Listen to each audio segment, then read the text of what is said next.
Bismillahirrahmanirrahim. Assalamualaikum warahmatullahi wabarakatuh. Alhamdulillahi wa kafa. Wassalatu wassalamu ala sayyidil mustafa wa ala alihi wa sahbihi ahli sidq wal wafa. Amma ba'du.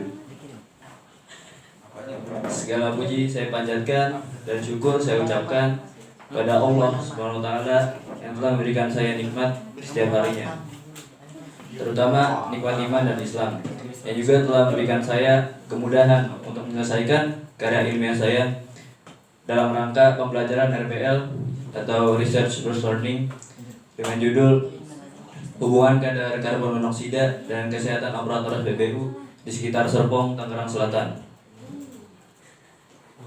Dan juga tak lupa salawat serta salam yang selalu tercurahkan kepada baginda besar Muhammad SAW, juga kepada para keluarga, sahabat dan pengikutnya yang selalu setia mengikuti beliau hingga akhir zaman. Tidak lupa pula saya ucapkan terima kasih sebesar-besarnya kepada para guru pembimbing, terutama Bu Nike yang telah meluangkan waktu dan ilmunya untuk membantu saya dalam menyelesaikan karya ilmiah ini. Dan juga terima kasih kepada teman-teman dan para kakak kelas yang telah memberikan saran, kritik, dan motivasinya. Sebagai penyusun, saya menyadari bahwa masih terdapat banyak kekurangan baik dari penyusunan maupun tata bahasa penyampaian dalam karya ilmiah ini. Oleh karena itu, saya dengan rendah hati menerima saran dan kritik dari pengamat dan pembaca agar saya dapat memperbaiki karya ilmiah ini. Saya berharap semoga karya ilmiah ini yang saya susun memberikan manfaat dan juga inspirasi untuk para pengamat dan pembaca.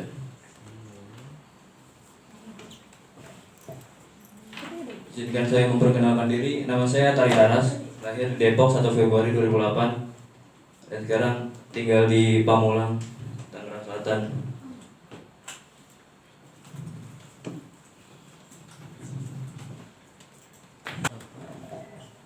Seperti yang kita ketahui, mayoritas penduduk di Indonesia menggunakan kendaraan, yang mana kendaraan tersebut memberikan dampak positif bagi kehidupan manusia. Di antaranya mempermudah manusia pergi ke suatu tempat baik jauh maupun dekat. Berdasarkan ayat Al-Quran surat An-Nahl ayat 8 yang menjelaskan tentang alat transportasi yang pada mulanya manusia menggunakan binatang sebagai kendaraan. Sebagai berikut, A'udzu minasyaitonir rajim. Wal khayla wal bighara wal hamira litarkabuha wa zina wa yakhluqu ma la ta'lamun. Yang artinya, dan Dia menciptakan kuda, begal dan keledai agar kamu menungganginya dan menjadikannya perhiasan, dan Allah menciptakan apa yang kamu tidak mengetahuinya.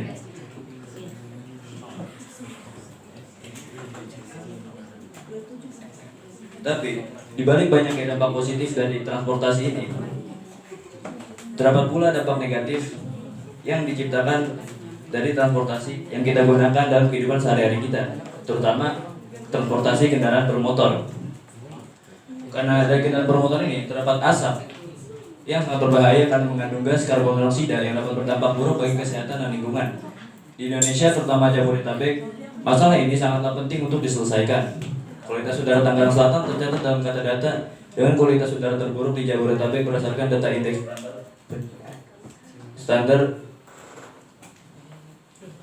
standar indeks pencemar udara atau ISPU KLHK. Adapun indeks kualitas udara Tangerang Selatan tercatat 127 pada Rabu 6 September 2023 kemarin. KLHK menerapkan kategori kualitas udara berdasarkan rentang indeks standar pencemar udara sebagai berikut.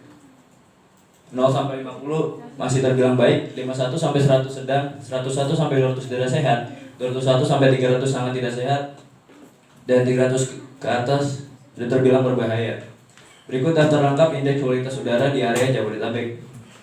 Tangerang Selatan menduduki peringkat pertama dengan catatan 127, yang berarti tidak sehat. Bekasi 123, Jakarta Timur 105, Jakarta Pusat 92, Jakarta Timur 87, dan Bogor 83. Rumusan masalah dalam karya ilmiah ini ada 3. Yang pertama, apakah terdapat pengaruh bahan bakar kendaraan bermotor terhadap polusi udara? Yang kedua, bagaimana cara meminimalisir pencemaran udara atau polusi yang terjadi? Yang ketiga, apakah ada hubungan kadar karbon monoksida dengan kesehatan operator SPBU di sekitar Serpong, Tangerang Selatan?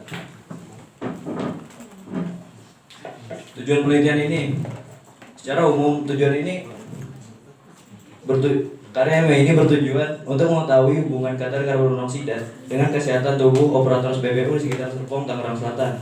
Secara khusus, karya ini bertujuan untuk mengetahui hubungan jenis kelamin dengan kesehatan, mengetahui hubungan umur dengan kesehatan, mengetahui hubungan masa kerja dengan kesehatan, dan mengetahui hubungan kebiasaan dan mengetahui hubungan penggunaan APD dengan kesehatan.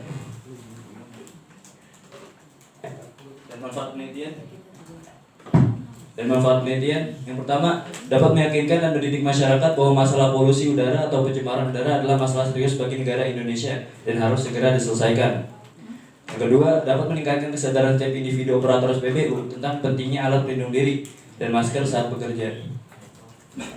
Dan yang ketiga, dapat meningkatkan kesadaran tentang betapa pentingnya masyarakat untuk menjaga kualitas udara dan oksigen yang ada di sekitar lingkungannya dan mengetahui bagaimana cara menjaganya. Metode yang digunakan pada penelitian ini adalah kuantitatif dengan pendekatan deskriptif. Data yang diperoleh akan dianalisis menggunakan teknik statistik untuk mengetahui hubungan antara kadar karbon monoksida dan faktor risiko kerja terhadap kesehatan operator pompa bensin. Sedangkan teknik pengumpulan data yang dilakukan adalah studi literatur dan wawancara. Studi literatur ditempuh dengan membaca paper, jurnal ilmiah, dan buku referensi. Dengan wawancara, dengan mewawancari beberapa operator SPBU dan mengumpulkan data hasil wawancara. Data juga diperoleh dari catatan medis operator pompa bensin yang mengalami masalah kesehatan akibat pekerjaannya.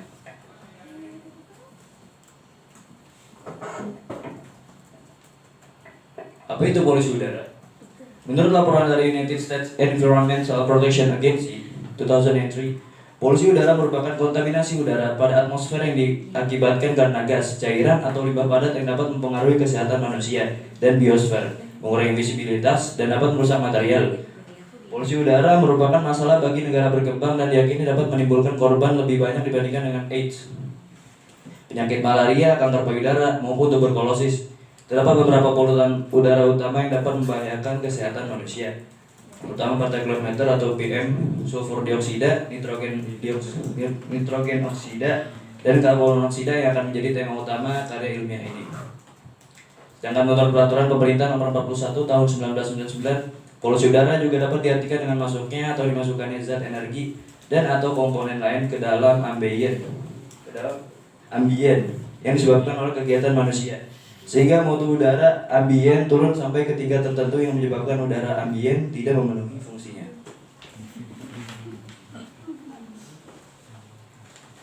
Apa itu karbon monoksida? Dari Australian Government, Department of the Environment and Water Resources, karbon monoksida atau rumus kimia CO adalah gas yang tak berwarna, tak berbau, dan tak berasa. Ia terdiri dari suatu atom karbon yang secara kovalen berikatan dengan satu atom oksigen. Dalam ikatan ini terdapat dua ikatan kovalen dan satu ikatan kovalen koordinasi antara atom karbon dan oksigen. Karbon monoksida dihasilkan dari pembakaran tak sempurna dari senyawa karbon. Sering terjadi pada mesin pembakaran dalam. Karbon monoksida terbentuk apabila terdapat kekurangan oksigen dalam proses pembakaran. Karbon monoksida mulai terbakar dan menghasilkan lidah api berwarna biru, menghasilkan karbon dioksida. Walaupun ia bersifat racun, CO memainkan peran yang penting dalam teknologi modern, yakni merupakan prekursor banyak senyawa karbon.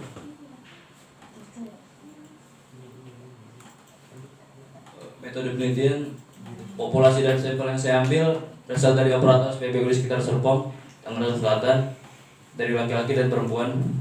Tempat penelitian, saya mengambil 5 tempat dari SPBU yang ada di sekitar Serpong. Kamar mandi. Tempat penelitian saya mengambil 5 tempat yang ada di sekitar. Dari berapa? Dari banyak. Terusin. Desain penelitian, saya melakukan desain penelitian dengan mewawancarai operator SPBU dan menganalisis data yang saya dapat. Hasil penelitian bisa lihat dalam tabel 1.1 yang berisi tentang keluhan kesehatan berdasarkan usia. Responden yang berusia 25 tahun sampai 20 tahun ke bawah berjumlah 7 dari 15 orang. Sedangkan responden yang berusia 25 tahun ke atas berjumlah 8 dari 15 orang. Responden yang berusia 25 tahun ke atas cenderung lebih banyak merasakan keluhan pada kesehatan. Karena semakin bertambahnya usia, resiko terhadap penyakit tertentu juga bisa meningkat. Misalnya resiko terkena penyakit jantung, diabetes, atau masalah pernapasan mungkin meningkat seiring bertambahnya usia. Dan juga semakin bertambahnya usia, kemampuan tubuh untuk memulihkan diri dari cedera atau stres juga bisa menurun. Kemudian pada tabel 1.2 yang berisi keluhan kesehatan berdasarkan lama kerja, responden yang baru bekerja selama 3 tahun ke bawah berjumlah 7 orang, sedangkan responden yang sudah bekerja selama 3 tahun ke atas berjumlah 8 orang. Dan responden yang paling lama bekerja menjadi operator SPBU telah bekerja selama 10 tahun. Itu yang saya dapat kemarin. Seperti tabel 1.1 tadi, responden yang telah bekerja lebih lama, lebih spesifik 3 tahun ke atas, cenderung lebih banyak dan sering merasakan keluhan kesehatan karena mereka lebih sering dan banyak merasakan paparan jangka panjang terhadap bahan kimia dan paparan cuaca ekstrim. Dan semakin lama mereka bekerja, semakin mudah untuk mereka merasakan stres. Dan stres ini tuh bisa berupa stres fisik ataupun stres mental dan emosional. Mereka bisa merasakan stres fisik karena seringnya diam berdiri selama berjam-jam dan melakukan pekerjaan yang berulang-ulang. Stres fisik ini bisa menyebabkan muskuloskeletal yang dapat merusak sendi atau otot. Kemudian mengapa mereka bisa terkena stres mental dan emosional? Karena seringnya mereka berinteraksi dengan para konsumen. Kemudian dalam tabel 1.3 yang berisi keluhan kesehatan berdasarkan jenis kelamin, responden yang berkelamin laki-laki berjumlah 6 dari 15 orang, sedangkan responden yang berkelamin perempuan berjumlah 9 dari 15 orang. Tapi dalam artikel yang saya baca, jenis kelamin sendiri tidak secara langsung mempengaruhi kesehatan bagi operator.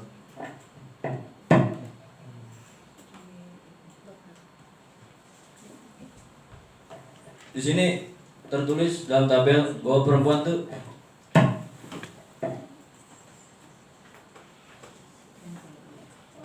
perempuan cenderung lebih banyak merasakan keluhan kesehatan. Dalam tabel terlihat responden yang berkelamin perempuan cenderung lebih banyak merasakan keluhan kesehatan. Tapi dari artikel yang saya baca, jenis kelamin sendiri tidak secara langsung mempengaruhi kesehatan bagi operator SPBU. Tapi mengapa pada tabel 1.3 responden berkelamin perempuan cenderung lebih banyak merasakan keluhan pada kesehatan? Karena terdapat perbedaan antara pria dan wanita dalam hal fisik dan kesehatan. Misalnya, pria dan wanita mungkin memiliki respon yang berbeda terhadap paparan zat kimia tertentu, atau mereka mungkin memiliki risiko yang berbeda terhadap masalah kesehatan tertentu. Selain itu, perbedaan jenis kelamin juga bisa mempengaruhi faktor-faktor seperti ergonomi tempat kerja, kebiasaan kerja, dan pola tidur yang semuanya dapat berdampak pada kesehatan operator SPBU. Jadi, sementara jenis kelamin sendiri mungkin bukan faktor langsung dalam kesehatan operator SPBU, perbedaan biologis dan sosial antara pria dan wanita dapat memainkan peran dalam menghadapi risiko kesehatan dari pekerjaan mereka.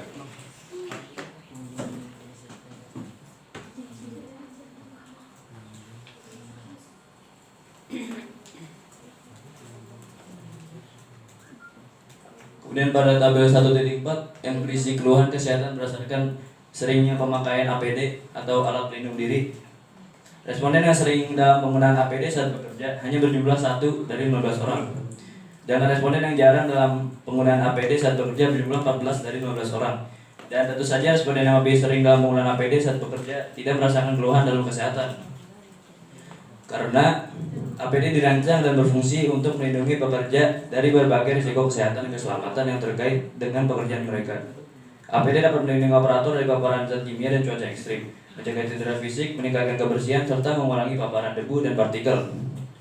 Dan dengan jarangnya operator menggunakan APD saat bekerja, mereka cenderung lebih mudah, sering, dan banyak mengalami keluhan dalam kesehatan, seperti kelelahan, pusing, sakit perut, iritasi mata, dan sesak nafas.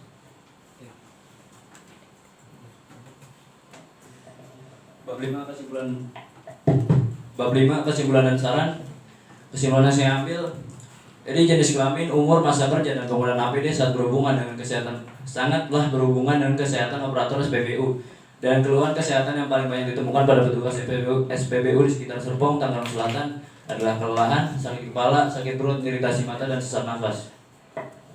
Sedangkan sarannya, jadi dari kesimpulan saya, haruslah terdapat upaya kesehatan kerja dari pihak pengelola SPBU, pemerintah, dan petugas itu sendiri perlu ditingkatkan agar kesehatan pekerja tetap terjaga dan terhindar dari keluhan kesehatan akibat terpapar zat kimia, terutama zat CO.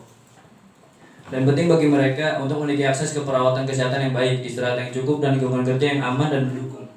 Selain itu, penting juga bagi pihak SPBU dan pemerintah untuk memastikan bahwa APD yang digunakan sesuai dengan standar keselamatan dan kesehatan kerja yang berlaku, dan bahwa operator mendapatkan pelatihan yang cukup tentang cara menggunakan dan merawat APD mereka dengan benar. Karena APD merupakan komponen kunci dalam upaya untuk menciptakan lingkungan kerja yang lebih aman dan lebih sehat bagi operator SPBU. Sekian. Ada pertanyaan?